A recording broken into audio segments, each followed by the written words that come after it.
संतोष देशमुखांना अखेर न्याय मिळाला असून कोर्टाच्या निर्णयाने महाराष्ट्रात समाधानाची लाट आहे.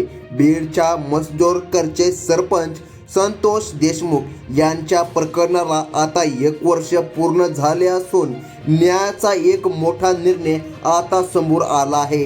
आरोपी वाल्मिक कराडचा जामीन अर्ज फेटाळण्यात आला.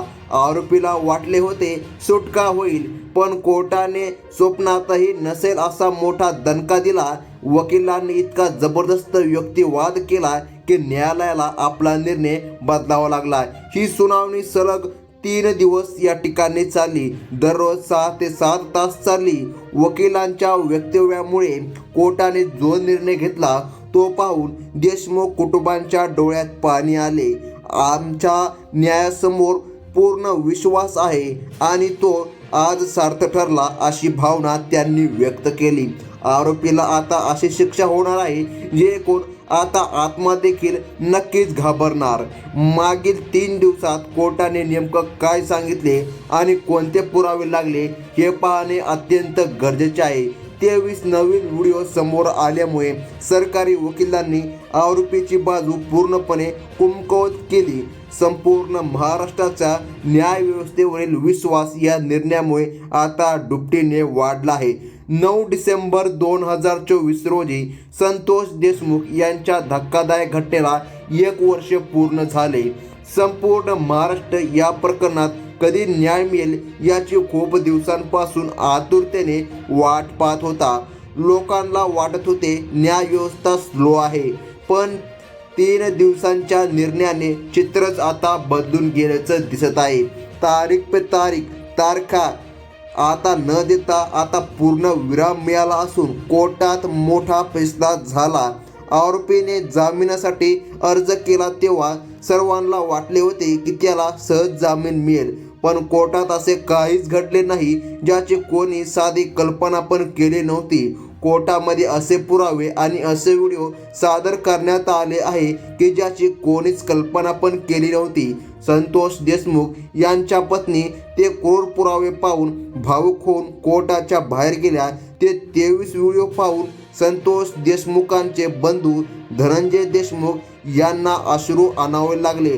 वाल्मिक कराड वर्षभरापासून जेलमध्ये होता आणि त्याने जामिनीसाठी खंडपीठात धाव घेतली होती. याआधी त्याने अनेक अर्ज फेटाळले गेले होते, पण यावेळेस परिस्थिती वेगळीच वाढली होती. मात्र कोर्टाने केवळ अर्जच फेटाळला नाही तर आरोपीला मोठा कायदेशीर दणका दिला आहे. शुक्रवारी 11:30 वाजता न्यायमूर्ती सुशील घोडेस्वार यांच्यासमोर या याचिकेची सुनावणी सुरू झाली. जर जामीन मिळाला असता तर केसचे भवितव्य काय झाले असते असा प्रश्न निर्माण झाला होता. ही लढाई साधी नव्हती, कारण कोर्टात वकिलांची मोठी फौज दोन्ही बाजूने उभी होती. आरोपींच्या वतीने देशातील नामांकित वकील शिशिर गुप्ते यांनी 6 तास युक्तिवाद मांडला. त्यांनी दावा केला की वाल्मिक कराड झालेली अटक मुळात पूर्णपणे बेकायदेशीर आहे. दुपारपर्यंत वातावरण आरोपीच्या बाजूने होते, पण सरकारी वकिलांनी पूर्ण चित्रे पलटून टाकले. मंगळवारी सरकारी वकिलांनी संतोष देशमुखांच्या बाजूने मैदानात उतरून युक्तिवाद सुरू केला. मुख्य सरकारी वकील अमितजीत सिंह गिरासे यांनी मांडलेल्या मुद्द्याची शुक्रवारचा सीन बदलला.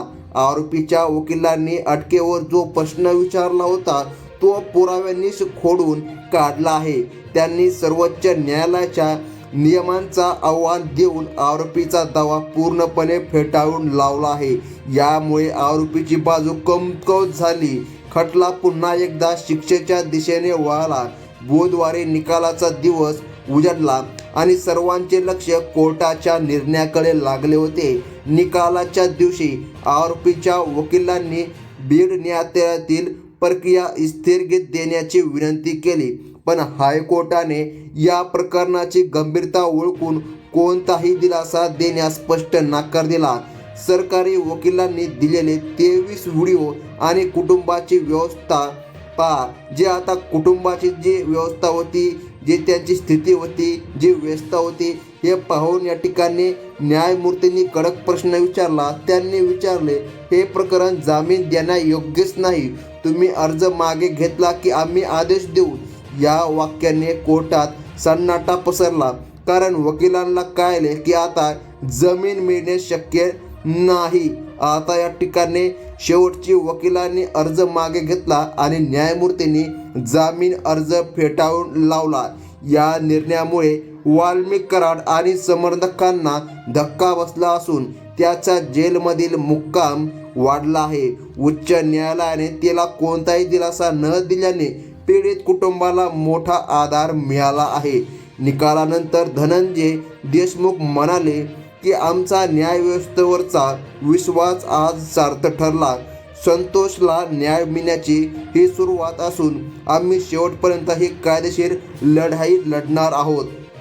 सुनावणीच्या वेळी देशमुख यांचे पूर्ण कुटुंब न्यायालयात हजर होते आणि सर्वांच्या चेहऱ्यावर समाधान होते. आरोपीला आता कठोर शिक्षा व्हावी अशी मागणी संपूर्ण महाराष्ट्रामधून मोठ्या प्रमाणामध्ये होत आहे. सरकारी वकिलांच्या मते हे केस रेस्टक ऑफ द रिअर मध्ये गेली तर मोठी शिक्षा होऊ शकते.